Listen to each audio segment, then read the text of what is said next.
அனைவருக்கும் வணக்கம். இப்போ உச்சநீதிமன்றத்தில் விஜய்க்கு சாதகமாக தீர்ப்பு வழங்கியிருக்கிறாங்க அப்படின்றத சோசியல் மீடியாவில் பேசிக்கிறாங்க. ஆளும் கட்சியின் தரப்புகள்லாம் பேசிக்கிறாங்க.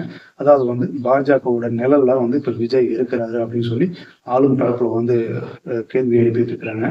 இதெல்லாம் மக்கள் எப்படி பார்க்குறாங்க அப்படின்னு நம்மளுக்கு தெரியாது. ஆனால் பாஜக இதுக்கு பின்னாடி இருக்குது அப்படின்னு சொல்லி பேசிக்கிறாங்க. ஆனால் நம்ம என்ன சொல்றோம் அப்படின்னா, விஜய்க்காக பேசல, ஆளுங்கட்சிக்காக. அங்கே இறந்த மக்கள் ஒரு சாதாரண ஏழை மக்கள். அந்த ஏழை மக்கள் 40 பேர் 41 பேர் இறந்துட்டாங்க. அவங்களுக்கு ஒரு நீதி வேணும் அப்படின்றதுதான் ஒரு ஒரு வார்த்தையா இருக்குது. அது யாரு செஞ்சது? நம்ம ஆளுங்கட்சி மேலேயும் சொல்லல, விஜய் மேலேயும் சொல்லல, நடுத்தரமா நம்ம சொல்ல. அந்த சம்பவத்துக்கு யார் காரணம், யார் பொறுப்பேற்றுவாங்க? இதை அலாசி பார்க்கணும். இது முற்றிலுமா எடுத்து பார்க்க வேண்டிய கடமை அரசுக்கு தான் இருக்குது. அரசுதான் இதை யார் செய்தார்கள் அப்படின்னு சொல்லி கண்டுபிடிச்சு அந்த மாதிரி விஷயங்கள் நம்ம சொல்றோம்.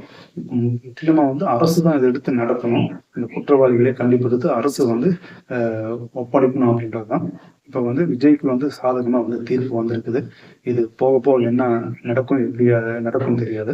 ஆனா முற்றிலுமாக ஒரு அரசியலாக தான் ஆக்கப்படுறாங்க. இப்போ விஜய் சம்பந்தமான அந்த பிரச்சனையும் அரசியல் தான் செஞ்சிருக்கிறாங்க. ஆளுங்கட்சியாக இருந்தாலும் சரி, அவங்களும் அரசியல் தான் செஞ்சிருக்காங்க. இப்படி மாத்தி மாத்தி இவங்க அரசியல் பண்ணிட்டு போகும்போது மக்கள் மனதில் என்ன படுதுன்னா, ஆளுங்கட்சி மேலேயும் வெறுப்பு வருது, விஜய் மேலேயும் வெறுப்பு வருது. இந்த மாதிரி இருக்கும்போது எடப்பாடி பழனிசாமி அவர்கள் நிதானமா காய் நகர்த்திட்டு வர்றாரு.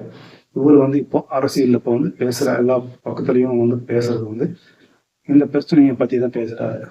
எங்க நம்மளுக்கு வாய்ப்பு கிடைக்குமோ அங்கே அடிக்கணும்னு சொல்லி எடப்பாடி பழனிசாமி இப்போ செமையா பிரச்சாரம் பண்ணிட்டு வர்றாரு. இது இப்ப ஆளுங்கட்சிக்கு தான் ஒரு பின்னடைவாக பார்க்கப்படுகிறது. மீண்டும் அரசியல் விளையாட்டுல சந்திக்கிறேன். நன்றி, வணக்கம்.